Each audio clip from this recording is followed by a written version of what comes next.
This is your guide to book publishing.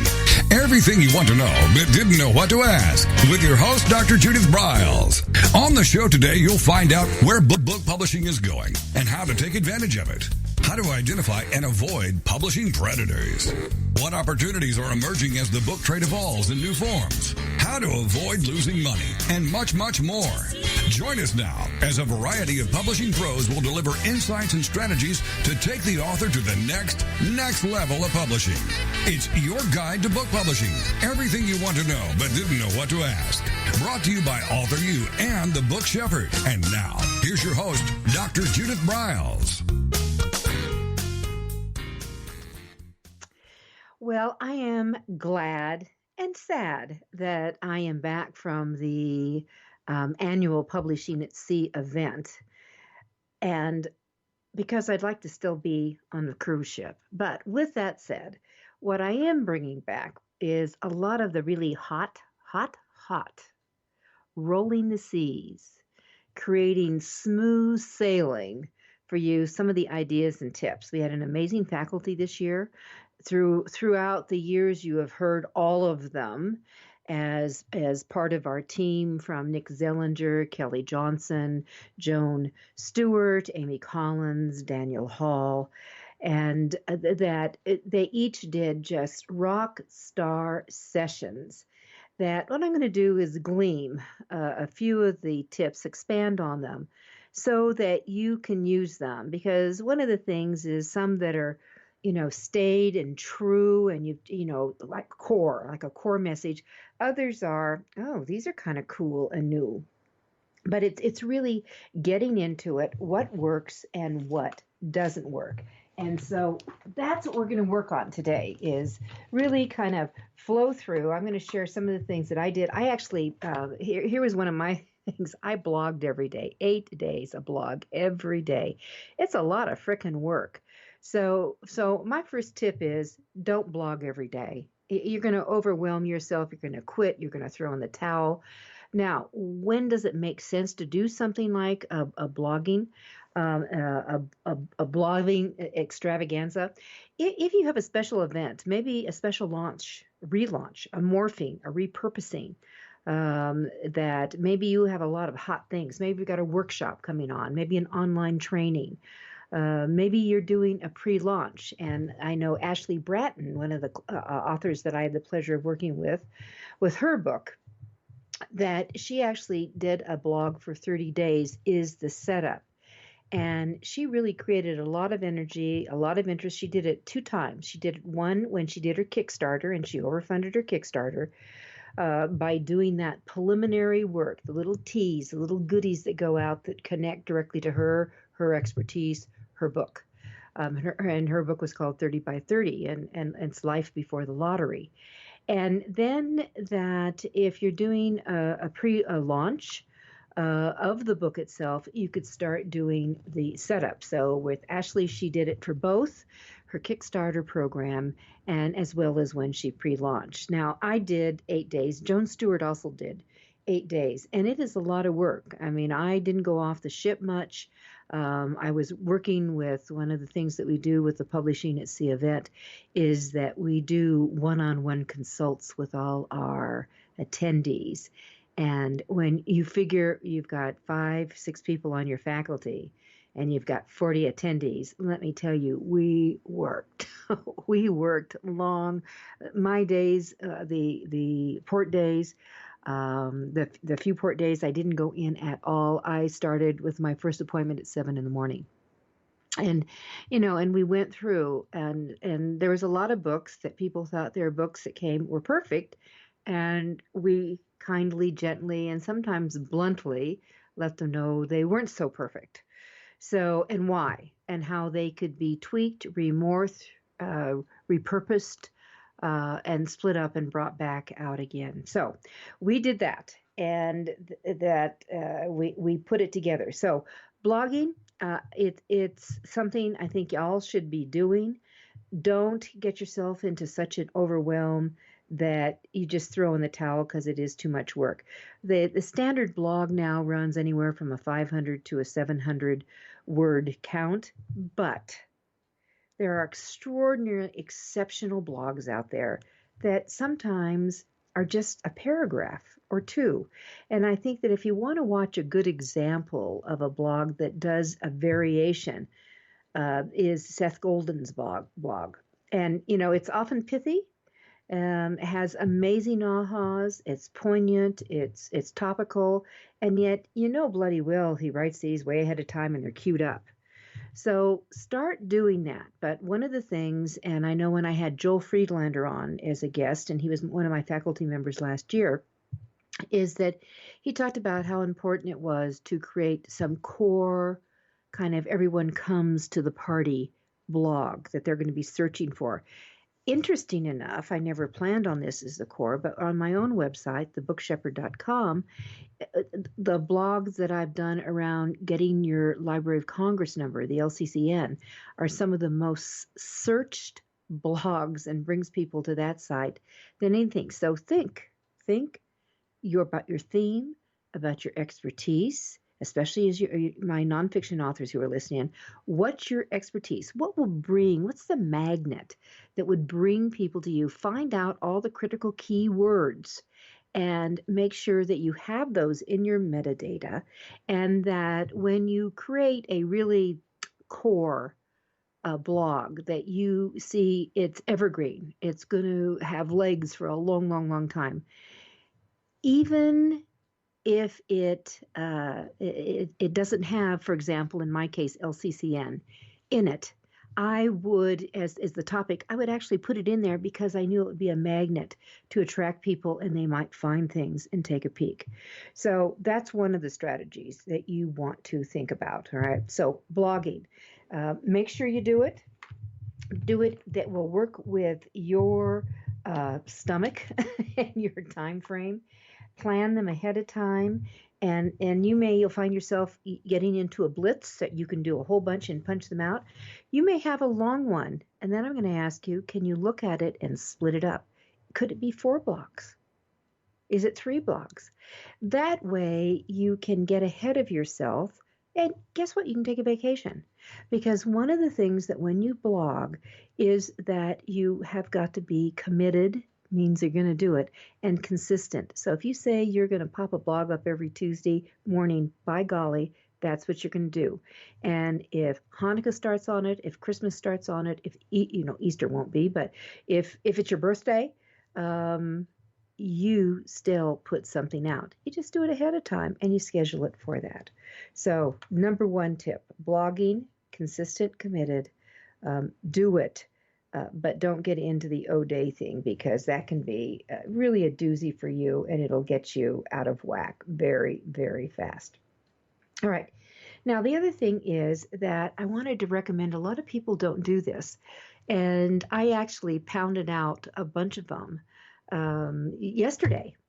And create a page on your website and make it fun facts. Off the wall, things that people don't know about you. And let me share you one of the crazy things that I pulled up, because I actually found 10 more, and actually there's another 10 more. But I created my media page is called Media Buzz, and it's on one of the drop downs on it. When you click on it, there's a drop down. 10 facts. Why would anyone want to know about that? If you're being interviewed about your book, that number 1, you want to throw the host, the producer, to your media page, and you're going to have a picture, of course. You're going to have an high resolution, by the way, black and white as well as color. 2, you're going to have some introductions. I'm going to suggest you have a really short, like less than 15 seconds, gulp. You're going to have a mini, and then, of course, a much more longer, extensive bio type on you. The second thing, that would be 2. So you have your introductions on that, your topics. I would like the fun facts, because they hosts have a good time with that kind of thing.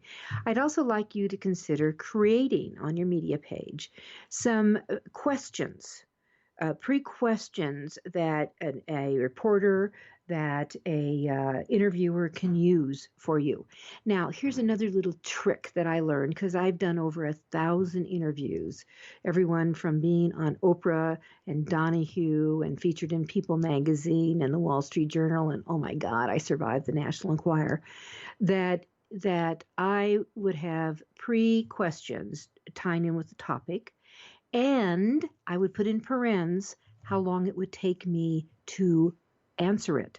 Because if a host is like, I'm hosting this show, and if I have a guest on, if I'm coming to a commercial break or the bottom of the hour, or I need to exit, and I have maybe a little room, whether it's 45 seconds or 90 seconds, that I can ask one more question, I put in parens how long it takes to answer me, and that way they can go right to it. And of course, you being the ace person you are, will be able to answer it within that time or less. So that's a little trick. Now, back to the 10 fun facts. Years ago, and I'm talking about in the 80s, I was at a conference in New York, and the guest celebrity evening speaker was a guy by the name of Jim Fowler. Now, for those of you who are in my age range, you will remember he was a constant guest on Johnny Carson. Jim Fowler, Animal Planet, he always brought on all these fun critters and all those things. He was the speaker. And I was also a speaker during one of the other days, and I was sitting up front, and he pulled me out of the audience, and he came to the table, would you be my assistant? Well, of course I would. And of course you would say the same thing. Well, I didn't know what was going to come next. So he goes over to this big wicker type basket box, and he pulls out a 12-foot bull constrictor, and my job was to hold it. Icko. I have a picture of that. So one of the 10 facts that you don't know about me is that now you do, that I was speaking at a conference, and I assisted another speaker and said, the Johnny Carson thing, who it was, Jim Fowler, and have the picture holding this frickin' 12-foot snake. And of course, my face is wonderful on this. Anyway, so those are little things that you can do. There's a couple of tips. We're going to come back with lots more on Author U, your guide to book publishing. I'm Judith Briles. I'm your book shepherd, and we're publishing and writing.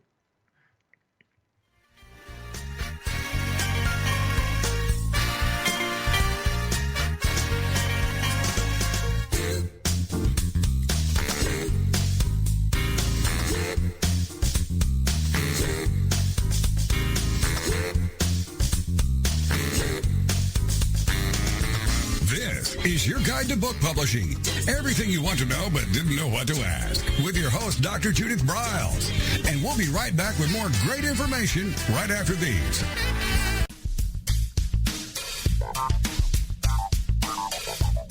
Is there a book in you or another? Author U will show you how to create, develop, and publish your book without being hoodwinked. If you already have a book out, you'll find a supportive and brainstorming community that's connected and creative no matter where you live. Author U brings in national experts for its book camps and annual author extravaganza held each May. It has regular meetings and delivers webinars for its members on timely topics. Through Author U's extensive network, members enjoy exclusive benefits, including significant discounts for a variety of services necessary to publishing. The Resource, its online book publishing news magazine, is content-heavy and it's free. If you want to create a book that has pizzazz, punch, and panache, Author U is for you. If you're a hobbyist or a casual author, it's not. Join Author U today through its website at authoru.org. Follow Author U on Twitter at AuthorU and on Facebook at Author U, where timely author and publishing tips and articles are posted daily. Author U, where the author goes to become seriously successful.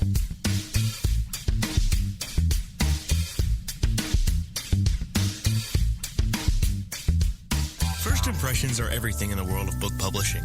Whether your book is an ebook, a print version, or both, your book cover needs to pop, sizzle, and sparkle to immediately capture the attention of your audience. And your book's interior needs to be just as dynamic and reflect the professionalism your readers demand. Nick Sellinger of NZ Graphics has won numerous national and international book awards for his cover designs and interior layouts. With over 20 years of experience in graphic design, he knows what it takes to create award-winning books and the many promotional pieces that authors need, such as posters, banners, postcards, one-sheets, business cards, logos, and more.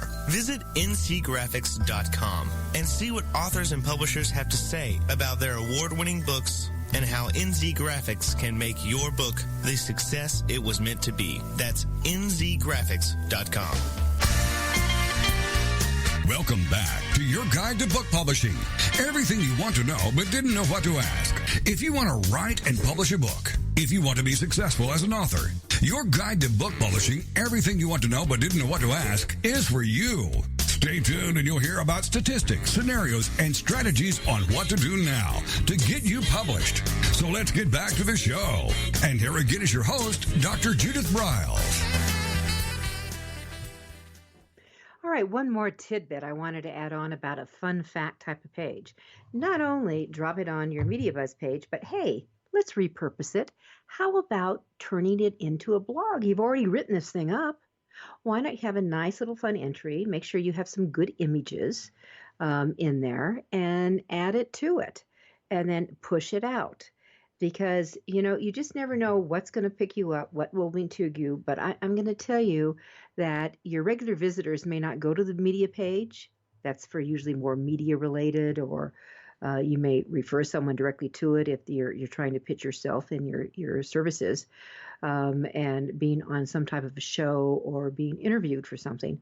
But why not convert it into a blog that your regular followers can do? And then, of course, the next thing you're going to do, tip to this too, is now you're going to copy the link to your blog and you're going to push it out to all your social media channels, whether it's Facebook or Twitter or Instagram, or why not do a board on Pinterest for you that will show, maybe you make a board that says, about you, that have that. For example, I have, when I do tips, just tips, a whole bunch of them every Friday on my own blog. And they're just, anywhere from 1 to 3 tips. There's just a paragraph, usually an image that it's tied to it, but it's just kind of an aha to noodle on to lead you into the weekend, that type of thing.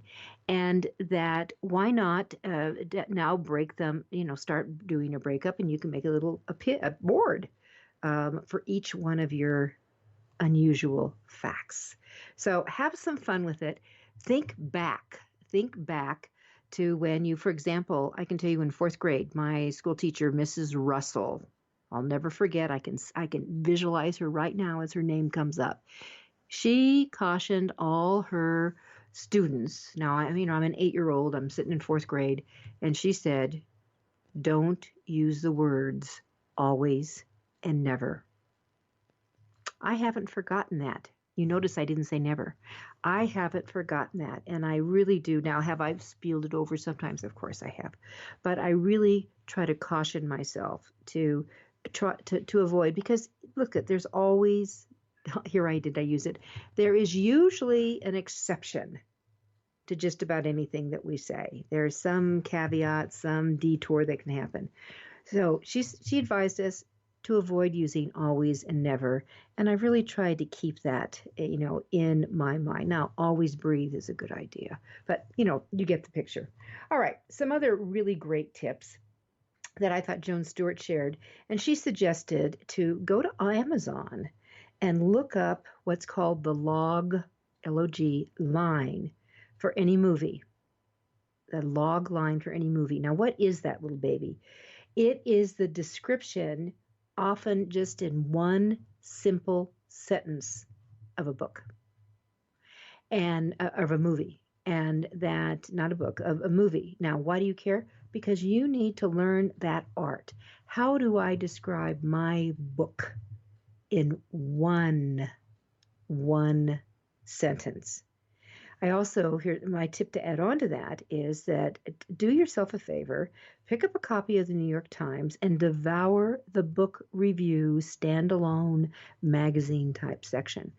Note how when they list out all their bestseller lists, and there's a boatload of them in there. Maybe we should say bookload, but there's a boatload of them in there.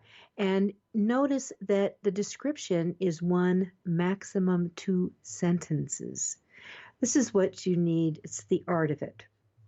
One of the things that I did, I actually, when I kicked off, and because I run the show, I always kick off the first workshop on the cruise, and I usually do the wrap up, is that I did a whole section on About Me. It was called About Me.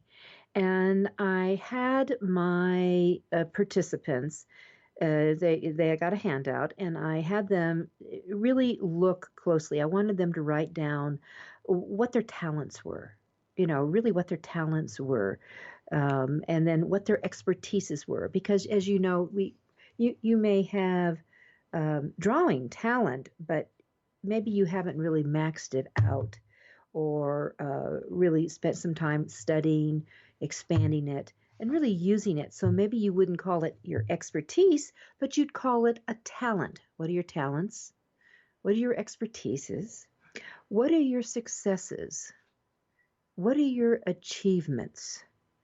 What kind of numbers can you tie to that? What kind of numbers can you tie to that?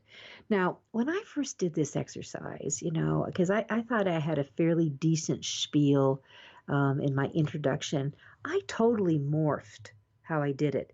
And this is where you come back, and a few weeks ago we did a show on bragging. We didn't get into the real depth of those key points, but this is really the ultimate brag. So what I did, and I want you all to really consider doing, is creating a one sheet, a good-looking one sheet, not something you whip off on a Word document.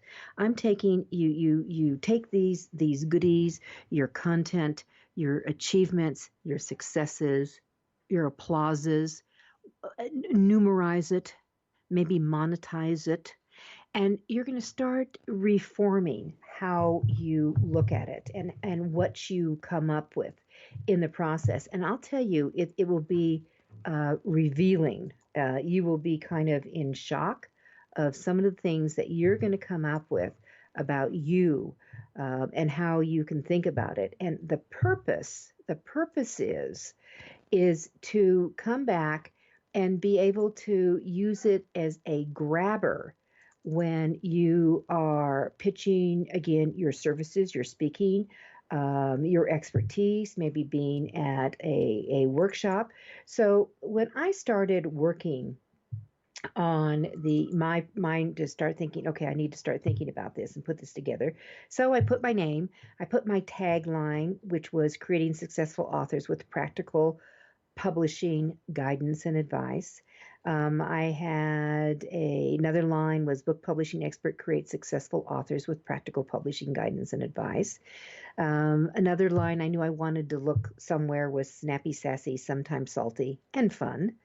And then I started putting in and incorporating things like, how do people contact me? My phone number, my address, my email, my websites. What social media components did I want to throw them to on it?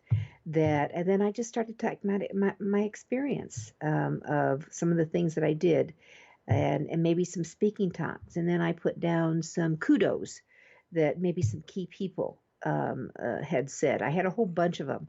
We didn't use all of them in the process, but here is, I'm going to read to you the first, the opening that we did on the Slick Click and Tick. And I'm going to tell you, you can all go to my website. And if you look at About Me and drop it down, you'll see the one sheet. If you look at the speaking tab, the one sheet will be there.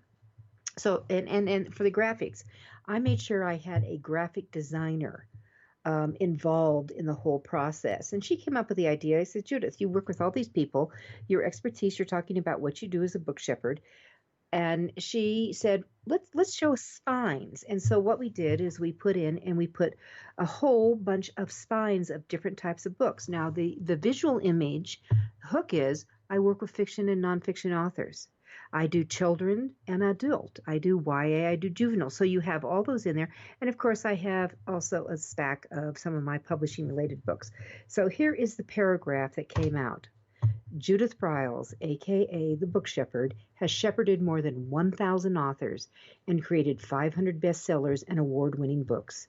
She's knowledgeable and entertaining and has personally authored 35 books that have been translated to 16 languages, sold a combined 1 million copies, and generated in excess of $5 million in revenues from combined book sales and speaking fees.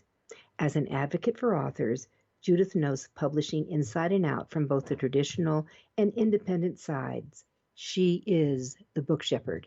That is the only written paragraph describing me on this one sheet. The only written paragraph.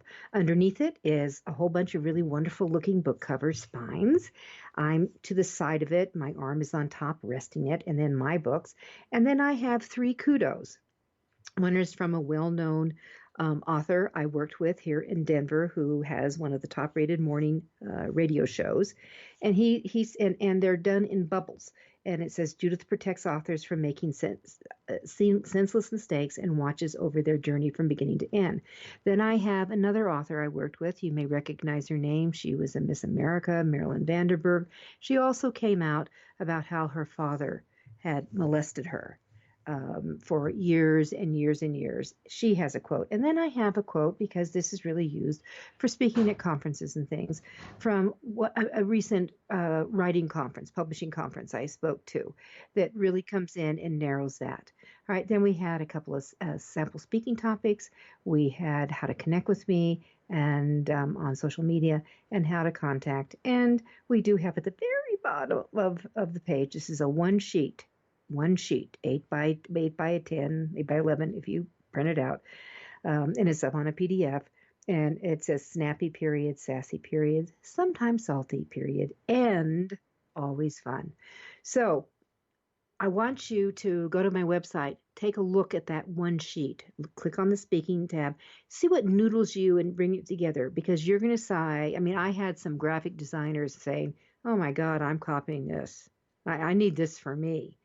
That's the response you want to get, but you want to make sure that it's succinct altogether. You want to make sure for one sheet you have numbers that can monetize it. That's what people remember.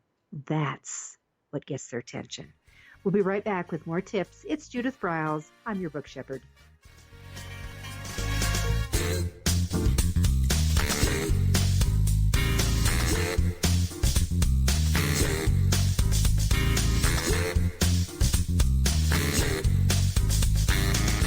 This is your guide to book publishing. Everything you want to know but didn't know what to ask. With your host, Dr. Judith Briles. And we'll be right back with more great information right after these. Want to publish like a pro today? Well, then take a look at Ingram Spark, the only publishing platform that offers print and ebook services through a single source. Upload, edit, and manage titles all in one place. Take more control of printing costs with print on demand, and reach even more readers through one of the world's most extensive distribution networks. Built by independent publishers for independent publishers, Ingram Spark has everything you need to maximize your book's potential: color printing, ebook distribution, print on demand, global reach, and more. Start publishing with Ingram Spark today and see just how far your titles will go tomorrow. That's ingramspark.com. Many of us have dreamed of writing a book. Some of us even have. Then the hard work starts. You'll need an editor. Who will design the cover or typeset the pages? Who will format the ebook? If you're a business owner, consultant, or coach with a serious message and expertise to share, the team of experts at 1106 Design can guide you through the maze. They've helped more than 1,000 authors create top-quality books and avoid the not-so-reputable self-publishing companies. Learn more at 1106design.com. Then call Michelle at 602-866-3226. 1106 Design.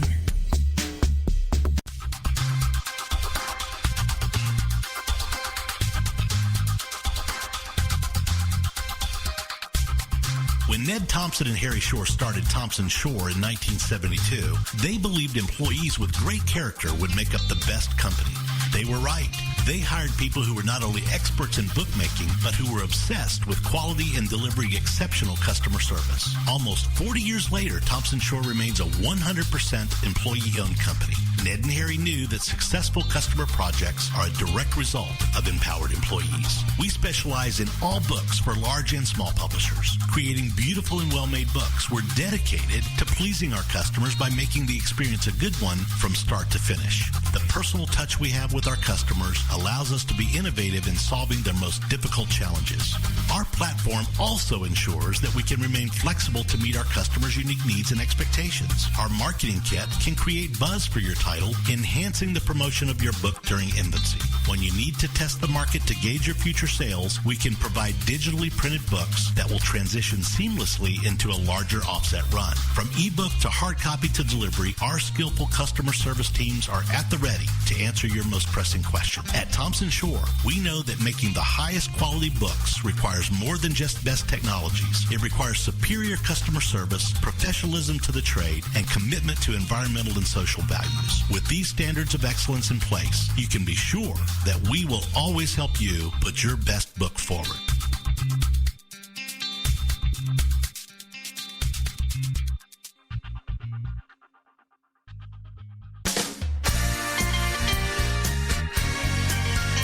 Welcome back to your guide to book publishing.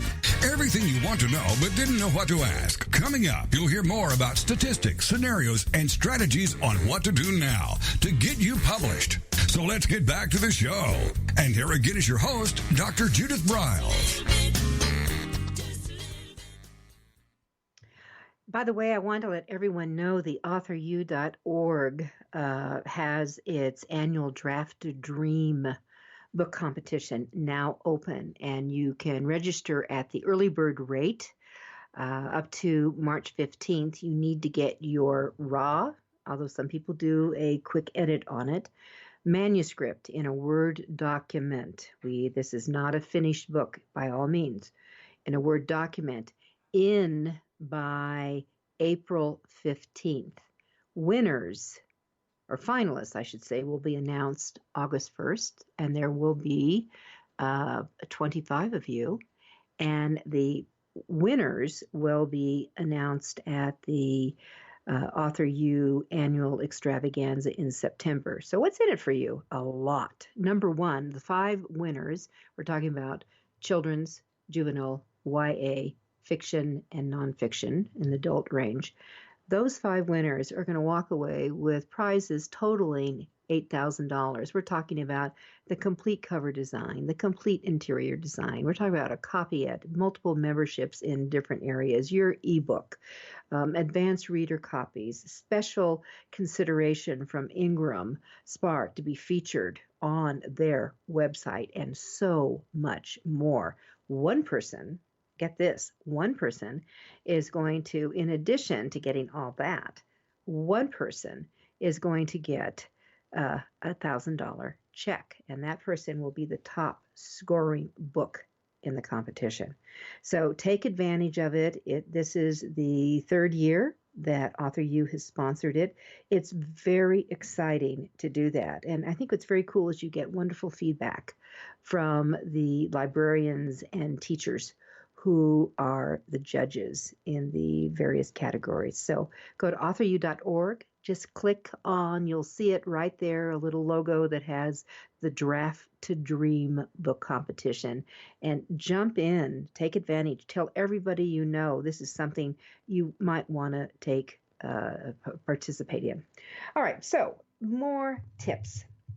One of the things that came up quite a bit at the Draft to Dream, at the Publishing at Sea event, was when Joan Stewart was talking about some of the new rules of writing press releases that will actually generate more publicity and, oh my gosh, sell books.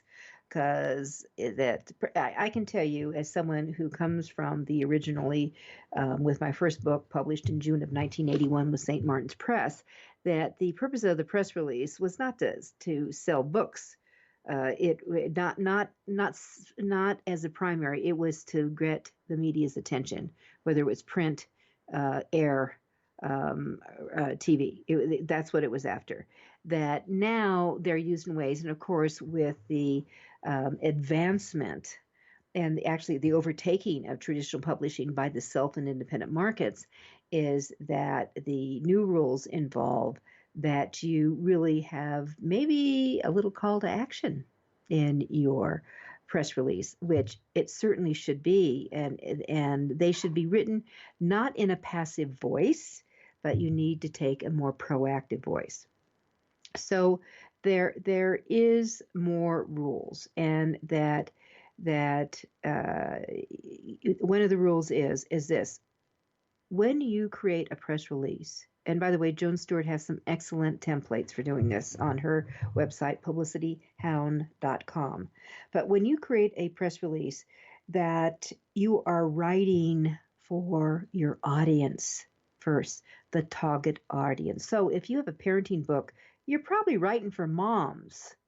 So you've got your language, your examples, your bullets you might have if you have it on there, if any questions, they have to have that target market, that buyer in mode. The journalist is second, right? You want to actually convince them to do something. And remember, you want to have maybe some links to your website. Don't tell the whole story. This is an issue I see with authors. I don't care if you're newbies or if you've been along the way. It's a constant problem when I'm working with them on writing their back cover copy, because I'm thinking marketing mode, and most authors think I got to tell them everything. No, you don't. You tease them. You seduce the reader in. So don't tell the whole story. Be willing to have links to maybe a quiz, frequently asked questions, that kind of thing. And it doesn't used to be, they did them on legal size paper, both sides. Legal size, both sides. Okay, you can do it even one page. You can make it short.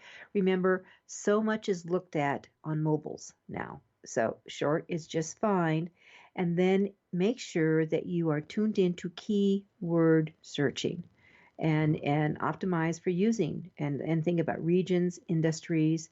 Maybe you're doing historical fiction. So so what's the era in your historical fiction? Is it Celtic? Is it Civil War? What is it? And then you have that. So maybe it's a Civil War historical romance novel. All right. So that will bring your audience in more and more. All right. Now, there are elements in every tips for the elements that you need. First of all, this baby better create some emotional response to it. Some emotional response. You might start with your title. If you're doing that, I want to encourage you to make sure you check out the emotional, spiritual, intellectual pull that your title has on your press release. I would suggest you go to AM Institute. That's AppleMaryInstitute.com. Click at the top of it on what it's called Headline Analyzer. It'll allow you to put in up to 20 words, and it'll give you a kickback. Ideally, you want to get a score of 40 or more. That's a journalism grabber. That's the emotional grabber that comes in. And keep tweaking with your words. And they're going to be the kind of either adverbs you use or the adjective you'll use as you work it through to grab it. So create some emotion. That's a must. Next, you want to make sure that your reader and your market and your journalist has some feeling that they know the author. So you don't throw out all your credentials. I mean, maybe it's important that you're an MD or a PhD for the type of book, but maybe some other little tidbit. Maybe you dropped out of school first. For example, here's a fact I could put about me. A lot of people don't know that I do not have a bachelor's degree. By the time I realized I needed more education and going back to school, I'd already had 4 kids. And I was up to my eyeballs. I was running a company. I needed help. And I actually challenged for that degree so I could immediately enter a master's program. All right, so people don't know those things. And but here I'm sitting with now a master's and a doctorate.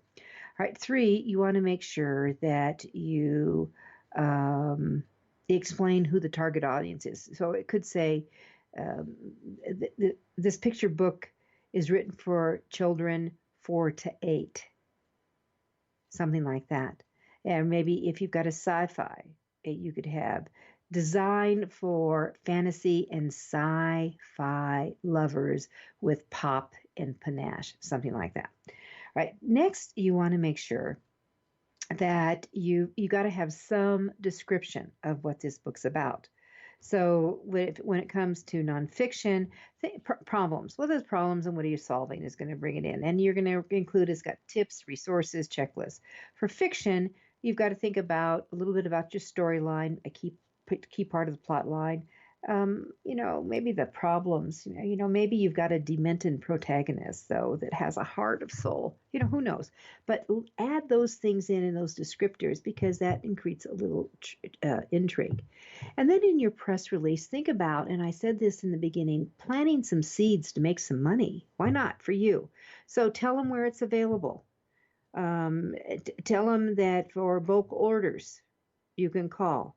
You can say that a free cheat sheet or a checklist, and that kind of thing. And if you've got already started building reviews, if this is a book that's been out, if it's already starting building reviews, tell them how many great reviews that you have on whether it's Goodreads or Amazon or fill in the blank.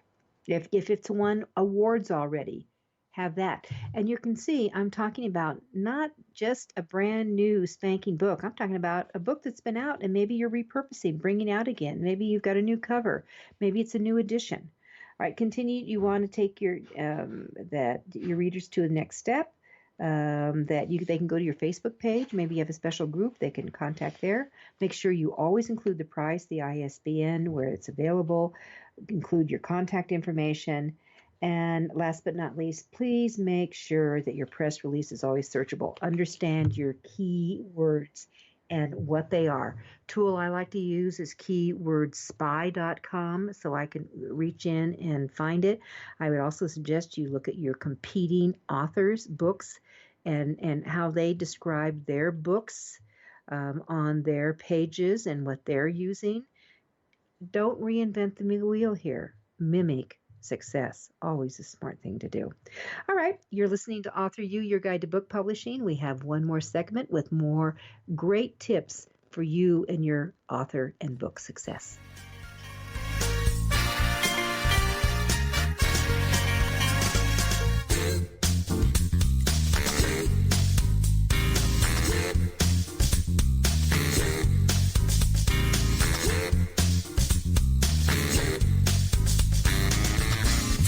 Is your guide to book publishing. Everything you want to know but didn't know what to ask. With your host, Dr. Judith Briles. And we'll be right back with more great information right after these.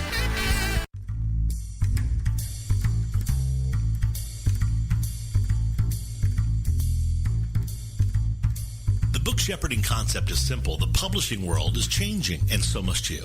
You need an experienced shepherd and a guide to partner with you as you create, strategize, develop, publish, and achieve your publishing goals. You can't do it alone without paying the price. You can spend your money creating a book that turns out to be so-so, or you can create a book that looks and feels classy, builds your brand, and is a financial success, a bestseller.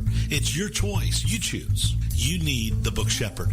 Publishing is riddled with obstacles, sometimes nightmares for the author. You don't need problems. You want solutions. Dr. Judith Briles will shepherd you through the maze and the chaos. At times, she's had to step in and rescue a book that has been sabotaged by a publisher or by a publishing service provider or sometimes even the author themselves. Judith Briles is the book shepherd if you want to create a book with no regrets.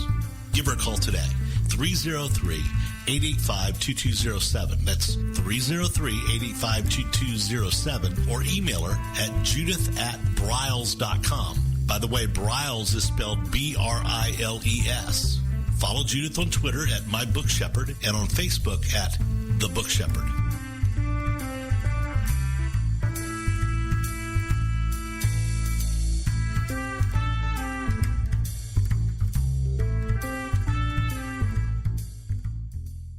One of the most most important decisions you will ever make is your choice for printing your book.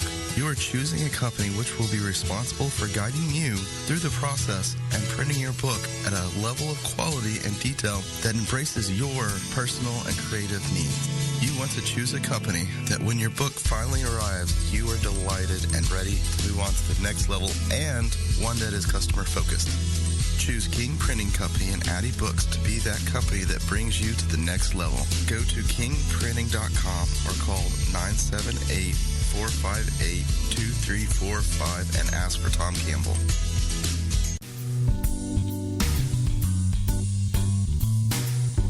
At Total Printing Systems, customer service is our priority. We are located in Southern Illinois.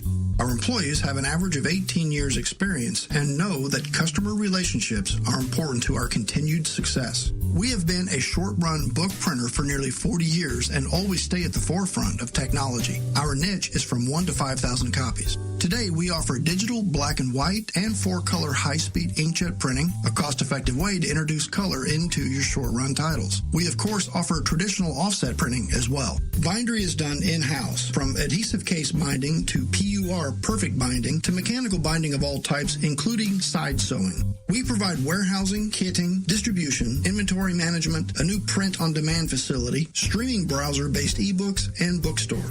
Call us at 1-800-465-5200 for a quote on your next book project. You can also visit our website at www.tps1.com. Welcome back to your guide to book publishing. Everything you want to know but didn't know what to ask. If you want to write and publish a book, if you want to be successful as an author, your guide to book publishing, everything you want to know but didn't know what to ask, is for you. Stay tuned and you'll hear about statistics, scenarios, and strategies on what to do now to get you published. So let's get back to the show. And here again is your host, Dr. Judith Briles. All right. So one of the things that we did was talk about what's going on and how to pitch to the market. And that here are some new stats, and that are varying. And of course, whoever you talk to, and whether their preference for what type of book, like I prefer reading printed books, but there's some people that don't touch them anymore. But here's what Gallup readers are reporting now: 73% of the Gallup readers in a recent poll said that they are print book readers. 19% are ebook readers, and 6% are audiobook readers. So, but here's the tip. It doesn't really matter what you think people should be reading or what you prefer to read. What matters is that there's variables out here, and that there are some that want print, some that want some that want audio, some that want a combination of print and or and audio. I mean, I watched people go back and forth with literally, they would look at their tablet, then they'd pick up a print book, and then I'd see earbuds in their ears. You just never know. I know that the fastest growing segment is audiobooks. So you need to think about that. And if you're thinking about an audiobook, here's a book I want you to get. It's called The Author's Guide to Audiobook Creation. It's by Richard Riemann. And it's won multiple awards, but it's ideal. It's ideal to kind of get your juices flowing and thinking about, oh, well, maybe there is an audiobook in me. You can spend mega thousands of dollars, or you can do it for almost nothing. And there's ways to do that and have it quality and have maybe a professional narrator in the play. So audiobook creation, the Author's Guide to Audiobook Creation, I'd highly recommend it. So let's talk about bookstores. Sales are declining in a lot of areas. People are buying books in alternatives. And that's where you've got to figure out what are the alternatives for where you can get a book. Maybe a spa, maybe a yoga studio, maybe a salon, maybe a pet store, maybe a gift shop, maybe a hardware store. What's your maybe out there? Think about it.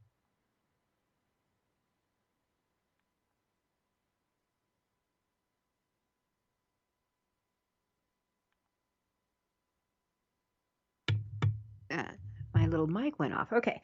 In bookstores, what we have today is as of when you looked at just, oh my gosh, 7 years ago, in 2009, it was reported there were 1,651 bookstores.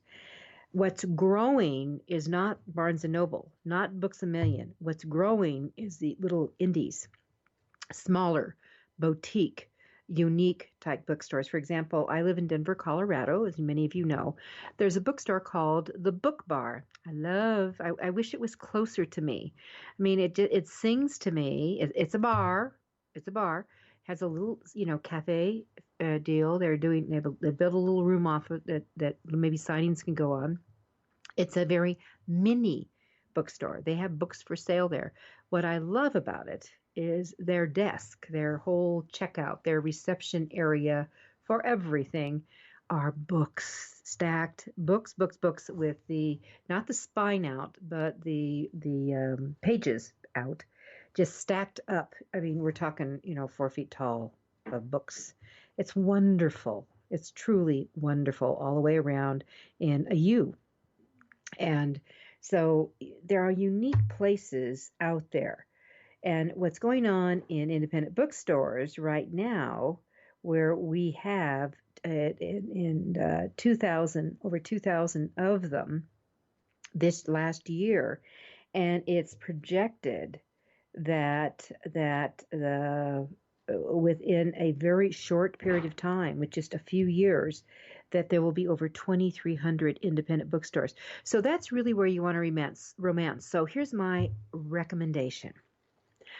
On your website, my tip here, on your website, certainly make sure that there is a link to Amazon. And I know you think, but I want them to buy my book. I want them to go to my website because I get all the money. I know. Don't do that. Certainly sell off. Have a link to PayPal that they can buy it from you. And in your pitches, if you want a customized, personalized book, you need to buy it from the website. Click here. For Amazon or Barnes & Noble buyers, have the two logos. I would have both the logos here. You can click here, and it'll take it because, let's face it, people love getting their items from Amazon with Prime, so there's no shipping. And they're already set up. The bulk of any buyer you're going to be playing with has already got an account on Amazon, and it's easy peasy. They don't have to enter anything else. It's click, I'm out, gone.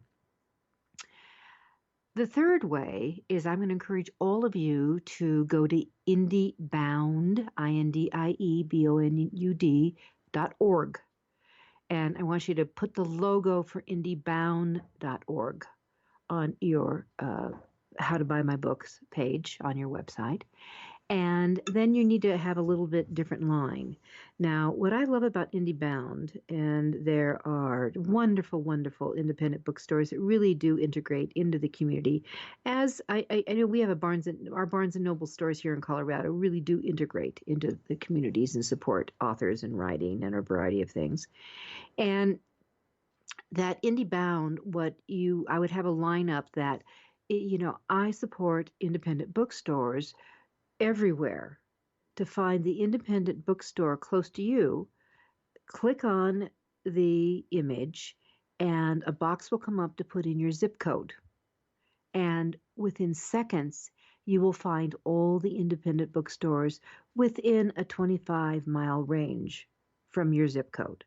All right, so that supports them. Now, here's what I love about indie bookstores, where you're going to run into some snags sometimes with the big boys, is that indie bookstores don't usually have a problem ordering directly from the publisher. And of course, you are not going to say, here's another side tip, do not say I'm self-published. You say something like this: I'm thrilled to be published by an independent press who specializes in my genre of book. No one is going to ask anything else. Just don't make it sound like it's you. Don't have your name in the name of the independent press. They will look on the copyright page, trust me. So with that, indie stores will go through and order, or they prefer to go to Ingram. And that's why another tip, side tip, is that we recommend that you first upload your book to ingramspark.com and have it there and let them handle the global distribution. Then you can take your files and upload to Amazon's CreateSpace if you're doing the print on demand variable. You can tell people, you can even put on your page, your books are available through Ingram Distribution. Bookstores get that, and it makes it so much easier. And they can get library books that way too. All right, so the smart indie author or publisher doesn't focus just on bookstores. They look for other places. And I will tell you personally, of all the books I've sold, 95% never had their covers or pages in a bookstore. They were sold because I did the alternative where it was boutique or where I was speaking. People contacted me. That's how we do them. Now, you may have a fantasy, but I belong in the airport store, or I know Costco is going to love me, or I know Walmart. Those are very tough. There are the percent of authors that get into those kind of things are very, very low. And you have to also understand this for airport stores, you pay, and it's not a few $100s, it's several $1,000s to own that shelf. Airport stores are very small. Those bookshelves are very expensive to land on. The only way you're going to get on them if you can drive people there and they catch it and it goes. You might have a better chance, not much more, in a big box or, for example, a Costco or a Walmart type thing. Walmart is open often to regional related books. So if you're writing in a genre, whether, let's say, maybe you write all Western related books, right, they might tie into that. I have a wonderful, wonderful book Gail Harper wrote. Her book on traveling the Mississippi River from the very top down to the Gulf. And it's a delightful book. You know where they get sold? Travel-related stores, gift stores all along the Mississippi, river cruises all along the Mississippi. She hadn't thought about that until we had a long discussion on alternative ways to sell books. So think about what you can do. Now, for Costco, I had a client of mine who got into a local Costco. They ordered 800 books. And a lot of people don't realize that Costco has a rule that your books have to sell to the table. That means they're empty. It's gone, sold out. And they do it in a certain period of time. He sold 788 books. He thought it was great. But there was 800. It didn't sell to the table. Ick. All right. This is Judith Briles. We're going to be back with you next week with more hot ideas. Tune in, and happy writing and happy publishing.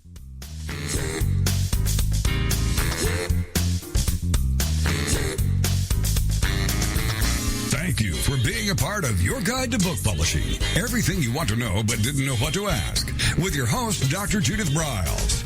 Each week, a variety